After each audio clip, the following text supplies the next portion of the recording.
I was born on a farm, and so from a very young age, I knew that all life was interconnected. I grew up watching nature, and I remember seeing death quite often. A cat would kill a mouse or a sparrow, or a coyote would take one of our chickens, leaving behind only blood and feathers. I knew death to be an essential part of life. There was no avoiding this fact. I knew that the food on my plate was only possible because of generations and generations of life cycles. Birth, life, death, decomposition, and rebirth is something new. I knew that all biological existence is intertwined in this beautiful, gruesome balance of all things. And as I began getting a little bit older, I began learning not only about the systems that exist in nature, but about societal systems inside humanity. And that humans, whether we like it or not, are also reliant on this all-encompassing connectedness of everything. And that is why when I began learning about climate change, I was so fundamentally confused. It took me a while to understand that climate change is the result of humanity's inability to see the connectedness of everything. It's a reflection of the disconnect between humans and nature, the disconnect between the brain, the body, and the spirit, the disconnect between me and you, us and them. And it got us here. It's 2019, and science says that for most of the agricultural land, we have 60 harvests left before the soil is so depleted of nutrients it cannot grow food any longer. We are about to push our emissions past the point of no return. Like Greta Thunberg says, climate change is a crisis, and my generation is inheriting a very uncertain future. At the beginning of this year, I was thinking about all of these things, especially about my generation. And I was feeling really sad because our future is so uncertain and probably, very likely, going to be very difficult and dangerous for a lot of us. And that the generation that is inheriting this future, my generation, right now we're spending pretty much all of our time at school, a place that's supposed to be preparing us for our futures, but we are currently learning little to none of the skills that are actually necessary for mitigating and adapting to climate change. That's why I decided to devote this year to learning all I could about education for sustainability. I used to hate school with a burning passion. Every morning I would wake up resenting going, and I'd be counting the seconds the entire day until I was allowed to go back home. But over the past 4 years at Green School, I have developed such a deep love of learning that at the end of the day, I don't want to go home. And over school breaks, instead of resenting school starting again, I can't wait. All I wanted to do was be at school. And it's not the fancy bamboo architecture or the crystal that makes Green School special.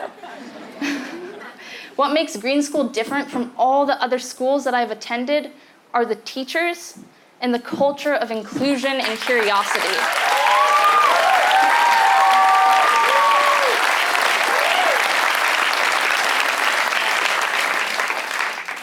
Coming here was the first time in my life that I met all these teachers that treated me with the same respect that they treated each other. I was drawn to Green School because I saw people, because of my environmental passion, and I saw people like Isabel and Malati and all these other incredible youth that are leading the way in the fight against climate change, and I said, I want to go there. Because I thought that Green School was a radical, trailblazing, green leader creating sustainable community of like-minded people. But over the past 4 years, I've began to peel back the layers behind what we say we are and what we really are, and I have discovered a fundamental issue. And this is that we preach progressive alternative education, but one of the most fundamental pieces of progressive learning is not the curriculum, but the governance of the school.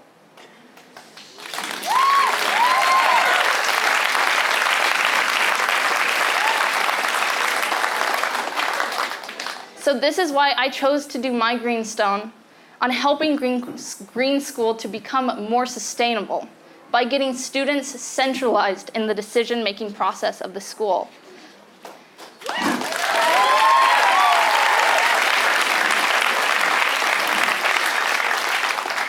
Sadly, I didn't get as far as I would have liked, but I feel really good about the legacy that I'm leaving.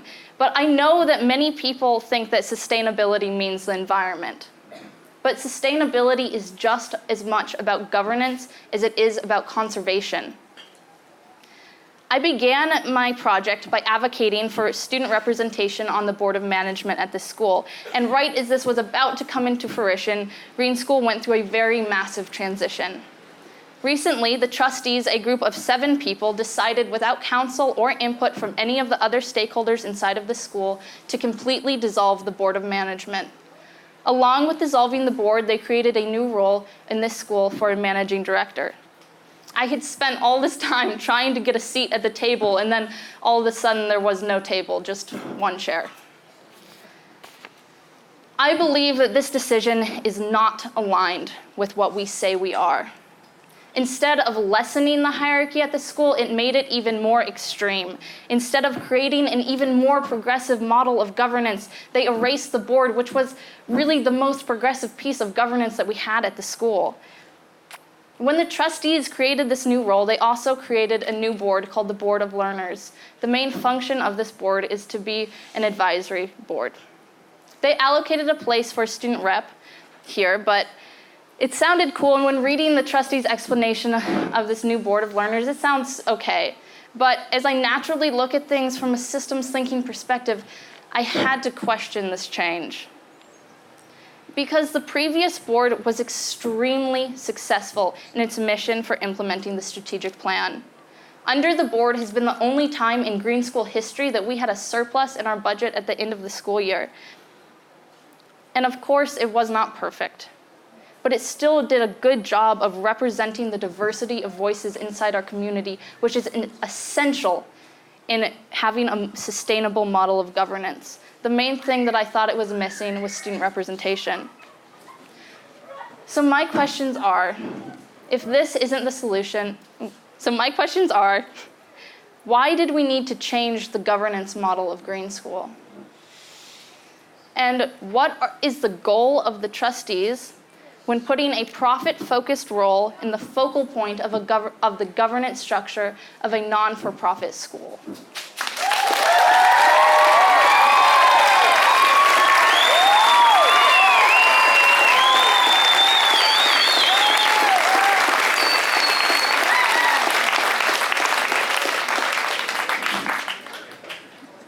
The new Board of Learners will have much less authority and power. The governance structure for next year is not yet finalized, but as of now, the main role of this board is just to advise. These changes have caused a major kerfluffle and a lot of uprise and anger inside our community. I understand why. When I first learned about this, I was so angry that the trustees would make this decision without input, would make such a drastic decision without a say from any of the other stakeholders inside our extremely diverse community of people.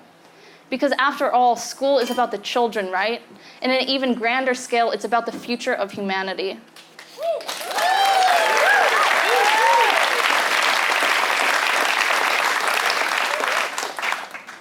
And to me, it was obvious how these decisions were a microcosm of the patriarchy and reflected the conditioning of our society.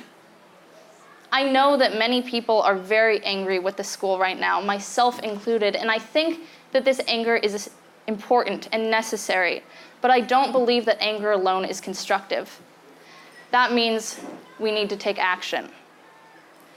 I feel that these changes are not aligned with our mission of sustainability or community, and in fact, they are a step in the opposite direction.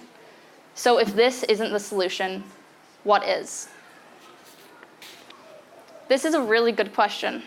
And to be able to find the answer, I had to look to the past to understand how we got here. I began at the very beginning. Religiously affiliated, literacy-oriented schools were the first type of education that looked similar to what we have today. But our current conventional education system wasn't created until about 150 years ago to meet the demands of industrialization, the same industrialization that began our climate crisis. With industrialization came globalization, and in education, this meant standardization. Governments funded public education because they saw it as a really good opportunity to instill patriotic values into their citizens. As I see it, school was kind of created for two purposes. The first being to prepare children with all the skills necessary to live a good life and fit into society. The second being to create distracted, misinformed consumer patriots, because education, like every other large, organized, information-giving system, has been corrupted by money and power.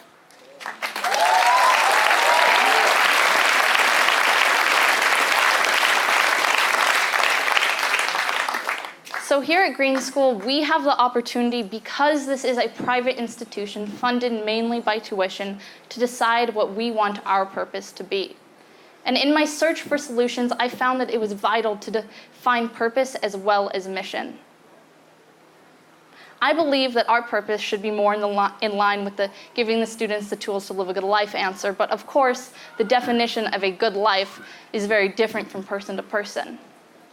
I think that one of the most fundamental things that we need to do is let the children decide what a good life means to them. I believe that our purpose should be to support children to follow their own path and give them the necessary guidance to accomplish their goals. Support and guidance have been crucial in my own learning journey, but something that is even more fundamental in learning empowerment is power over my own learning. A lot of the time when I say things like this, people kind of go, okay, that sounds cool, but what does that actually look like? Here at Green School, I believe that giving students power over their own learning means recognizing that we are the biggest stakeholders inside of the school. This is one of the most fundamental things that we need to keep in mind when searching for solutions to our current governance turbulence. And as the biggest stakeholders, we need to be centralized in the decision-making process. As a school that markets itself to be a leader in progressive education, it's ridiculous to me that our governance, one of the most important pieces of school, does not reflect what we say we are.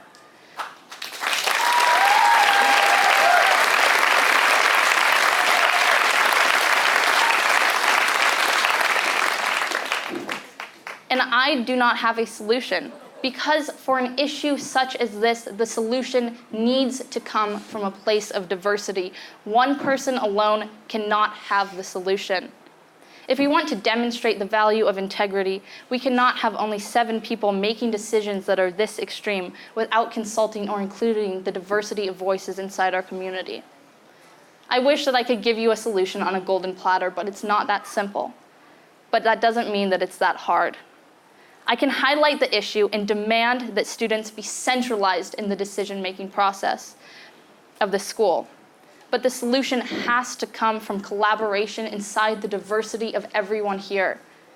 This cannot happen inside our current hierarchical governance system, because how things are done sets the tone for what is done. The medium is the message. How the school is run equals the message the students receive. Our school has the opportunity to lead the way in setting the tone for how humanity deals with this crisis. Green School is so close to being an incredible solution. But if you're a student or a teacher or a staff member here, you know that there's still a lot of things that we need to improve. And if we keep pretending like everything is perfect, nothing is ever going to get any better. There is